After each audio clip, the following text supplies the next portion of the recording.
हद तो तब हुई जब 7, 8, 9 तीन दिन 7, 8, 9 अप्रैल को सरकार ने खुद ही सदन नहीं चलने दिया।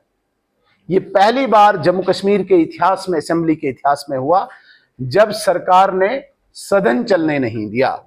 आपने देखा होगा भारतीय जनता पार्टी ने पूरे अनुशासन का पालन करते हुए अनुशासित रूप में सदन को सार्थकता से चलाया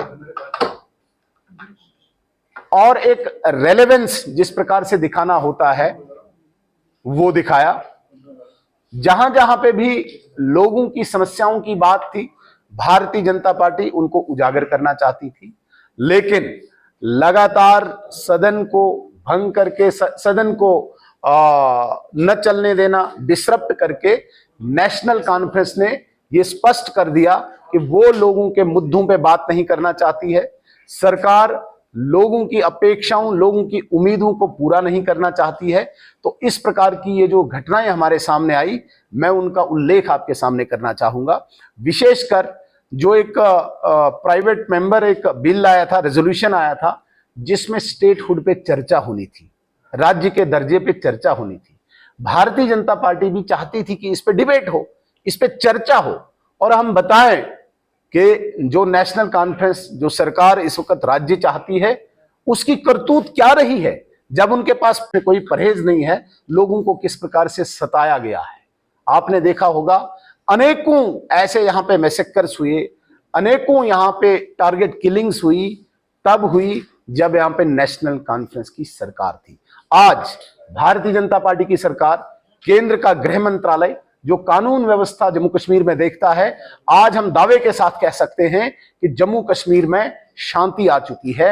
आज आतंकवाद डिक्लाइन हो चुका है, आज अलगाववाद ध्वस्त हो चुका है, आज पत्थरबाजी खत्म हो चुकी है। इसलिए अभी भी अगर यदि कोई जड़ें बाकी हैं इस अलगाववाद और आतंकवाद की, हम ये चाहते हैं कि इसको पूरा जड़ से उखाड़ फेंकने के बाद यहां पे राज्य का दर्जा है। लेकिन हम किसी भी कीमत पर नेशनल कॉन्फ्रेंस के उस राज्य के दर्जे के साथ नहीं है जिस राज्य के दर्जे में नेशनल कॉन्फ्रेंस का एक सीनियर लीडर विधानसभा में कहता है कि पाकिस्तान के साथ बात करो, जिस राज्य के दर्जे में विधानसभा में नारे तकबीर अल्लाह अकबर के नारे लगे। यह कोई जामा मस्जिद नहीं है जहां पे आप नारे तकबीर अल्लाह अकबर कहोगे, जहां आप नारे रसाला कहोगे। ये विधानसभा है, यहां पे लोगों के इश्यूज को डिस्कस किया जाता है, यहां पे लोगों की समस्याओं का समाधान निकाला जाता है, जनप्रतिनिधियों से जो उम्मीदें लोगों की होती हैं वो पूरी की जाती है। लेकिन नेशनल कॉन्फ्रेंस इस प्रकार का राज्य चाहती है जहां पे नारे तकबीर अल्लाह अकबर इस लेजिस्लेटिव असेंबली में नारे लगे। मैं ये स्पष्ट कर देना चाहता हूं, 1989 में जब कश्मीरी पंडितों का एक्सोडस हुआ था, उस वक्त भी इन्हीं नारों का सहारा लिया था नेशनल कॉन्फ्रेंस ने। आज जिस प्रकार से ये लेजिस्लेटिव असेंबली में एक जहाद की एक संकेत देते हैं, इसको हम कभी भी एक्सेप्ट नहीं करेंगे।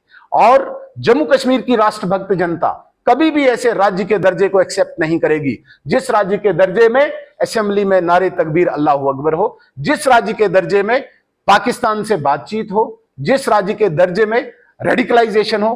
किसी भी कीमत पर जम्मू कश्मीर में राष्ट्रभक्त जनता ऐसे स्टेटहुड को एक्सेप्ट नहीं करेगी। हम वो स्टेटहुड चाहते हैं जिसमें शांति है। आज पूरे जम्मू कश्मीर में आज टूरिस्ट, आम जितना भी टूरिस्ट है, किसी भी क्षेत्र में, किसी भी जिले में बड़े आसानी से वो घूम सकता है, एक आम आदमी घूम सकता है। आज जम्मू कश्मीर में किसी भी जगह पे कोई हुर्रियत का कैलेंडर नहीं चलता, कोई हड़ताल नहीं चलती। तो बड़ा अजीब लगता है जब नेशनल कॉन्फ्रेंस एमएलए नहीं, मसरत आलम जैसे जिस प्रकार से अलगाववादी यहाँ के वो लफंगे थे, उनके उस नैरेटिव को जिंदा करना चाहते हैं।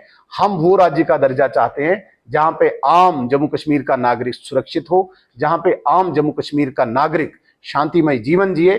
ऐसे राज्य की कल्पना भारतीय जनता पार्टी करती है और भारतीय जनता पार्टी की सरकार वो कमिटमेंट भी करती है। सबसे बड़े सर्वोच्च स्थान संसद में सबसे बड़े नेता ने कमिटमेंट की है, प्रतिबद्धता दोहराई है कि हम राज्य का दर्जा देंगे, लेकिन शांतिपूर्ण राज्य का दर्जा देंगे। आज हमें जो विरोध है इस सरकार से, हम चाहते थे जम्मू कश्मीर में डेली वेजेस पे चर्चा हो, जो डेली वेजर्स सड़कों पे है, जिन डेली वेजर्स ने बड़ी आशा की थी सरकार बनने के बाद। देखिए, राष्ट्रपति शासन में ये चीजें हो सकता है स्किप हो जाती है, ये राष्ट्रपति शासन था, लेकिन लोकप्रिय सरकार, पॉपुलर गवर्नमेंट इसको स्किप करे, कोई प्रावधान न बजट में लाए, और उन लोगों के साथ जिन लोगों के साथ इन्होंने वादे किए थे, तो डेली वेजर्स के साथ इन्होंने कोई चर्चा नहीं की। डेली वेजर्स के मुद्दे को कोई इन्होंने चर्चा के लिए, हमने जो एडजर्नमेंट लाया था उसको एक्सेप्ट नहीं किया। हम चाहते थे जम्मू कश्मीर में अनएम्प्लॉयमेंट पे डिस्कशन हो, इन्होंने होने नहीं दिया। तो बड़ी बदकिस्मती से हमें आज इस प्रेस कॉन्फ्रेंस के माध्यम से कहना पड़ रहा है कि भारतीय जनता पार्टी एक अनुशासित पार्टी है। हमारे विधायकों ने अनुशासन का पालन किया, और जिस प्रकार से सरकार ने अपनी नालायकी और जिसे कहेंगे कि हम एक एक्सट्रीम पे जाके जिस प्रकार से एक रेडिकल लोगों की तरह उन्होंने वहां पे बिहेव किया, वो स्पष्ट जाहिर करता है कि उनको लोगों की चिंता नहीं है, जम्मू कश्मीर की चिंता नहीं है। वो दोबारा से धर्म के नाम पे विभाजन करना चाहते हैं जम्मू कश्मीर को। इसका हमें बहुत अफसोस है। मैं निवेदन करूंगा पहले श्यामलाल शर्मा जी से, फिर मन्याल जी से।